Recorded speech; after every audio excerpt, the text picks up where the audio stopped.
The Bird Bros present Bon Echo Provincial Park.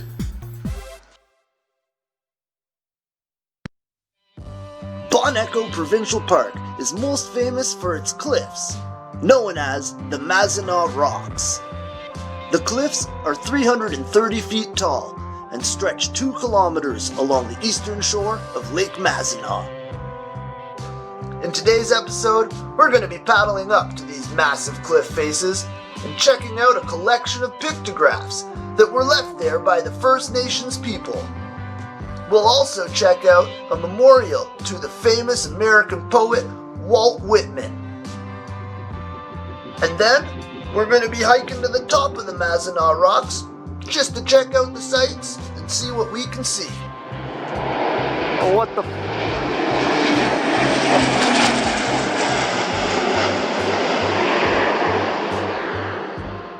But first, we're gonna have to grab ourselves a canoe. Alright, it's morning time here at Bon Echo Provincial Park. I'm about to rent a canoe. We're gonna go out along that cliffside. We're gonna look for those pictographs and hopefully we find something. So guys, keep tuned. See you out on the lake. Alright, which one of these seaworthy vessels should I take?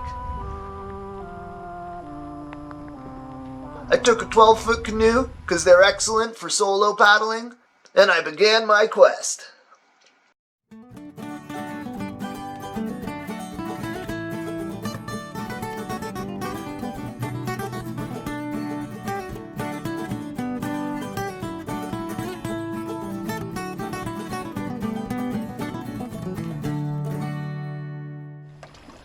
Alright folks, so I just came across the memorial to Walt Whitman. Walt Whitman was a famous American poet.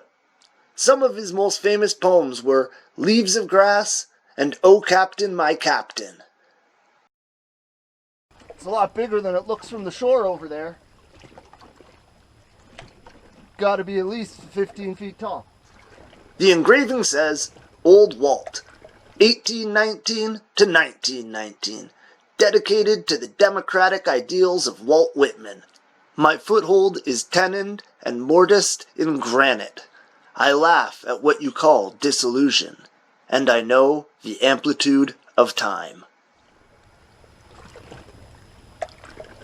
This is really cool. Now let's go find some pictographs. Moving down the rock face, I think we're going to see one of our first large pictographs here. This pictograph is called The Celebration. This pictograph's a bit faded compared to some of the other ones we're going to see today. But still, it's pretty good considering these were made between 300 and 1,000 years ago. The First Nations people used a paint called red ochre to create many of these pictographs. But what is red ochre, you ask? Time for a science break.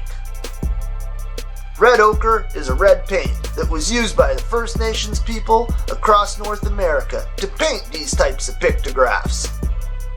By grinding up hematite, a reddish common rock-forming mineral found worldwide, and then mixing it with water, you get this pasty red paint that clearly will stand the test of time.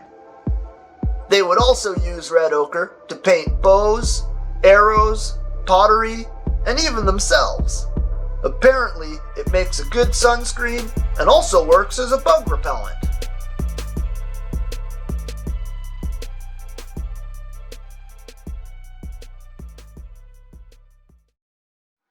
And now, I think it's time to make an offering of tobacco for safe passage, just like the First Nations people would have done. I'm further down the cliff face now, and things are starting to get really funky. I got some long-eared things here. Looks like something with a spear. Yeah, like a turtle compass. It's nuts. There's all sorts of things.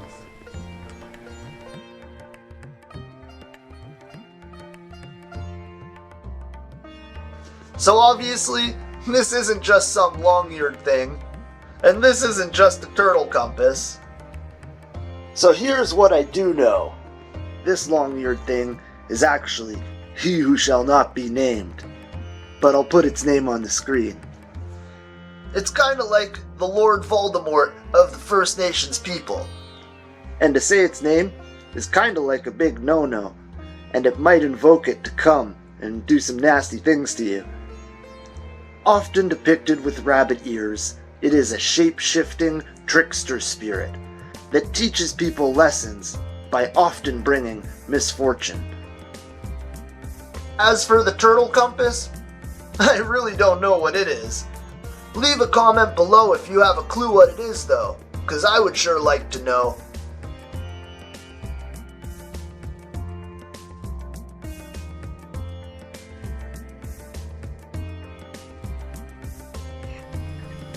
This one behind me looks like a pair of crossed golf clubs or hockey sticks.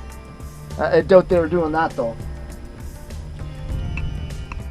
Well, Sean, that's actually what they call a Memegweshi. Forgive me if I'm mispronouncing it. They are a short, hairy, humanoid-type creature that eat fish and live inside the rocks. They're kinda like a hobbit, but hairier. They have special medicine and can create things out of the rock. The Memegweshi are actually one of my favorite First Nations stories. Okay folks, so stuff keeps getting wilder and wilder as I go further down the cliff face. Here we got like big mural, beautiful, beautiful. And you can see all this stuff here, it's a true beauty. I'll cut that picture, I'll show you guys. I'll show you that on a picture, it's better that way, yeah. So, what we got here is actually a canoe with people in it. And the large creature above it is Michibizu, the great Lynx spirit. It is one of the most revered spirits in all of Native American folklore and is the god of the waters and the underworld. It could create large waves and storms by spinning its tail and would often turn over canoes of disrespectful travelers. It was kind of like the Greek god Poseidon, but a cat. Also, I saw this pictograph here. It's a thunderbird.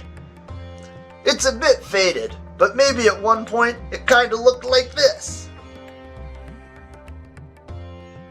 The thunderbird was the protector of the upper world and would often fight the great lynx by throwing lightning bolts at it.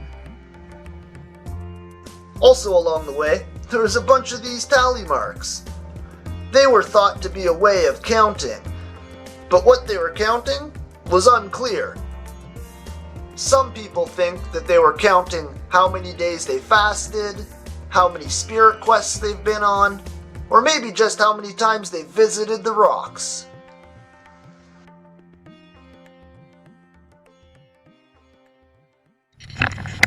Alright folks, so looks like I've made it to the end of the cliffs here. It was beautiful, beautiful paddle. Still got a paddle right past them all on the way back, so that's going to be hip. I'll make sure I stop if I see anything else, and we'll see what happens after this. Take care, guys.